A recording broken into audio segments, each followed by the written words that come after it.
What's up, tribe? Papa Bear here. Hey, so today we're talking about a water bottle.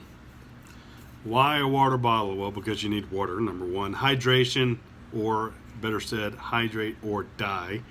The other side of this is keeping in mind that this is a single wall, not vacuum sealed, vacuum packed, or whatever you want to call it, with a double wall, because this can actually be put in a fire to boil water should I be out and about and not have clear or clean water. So that's the reason I go with a single wall.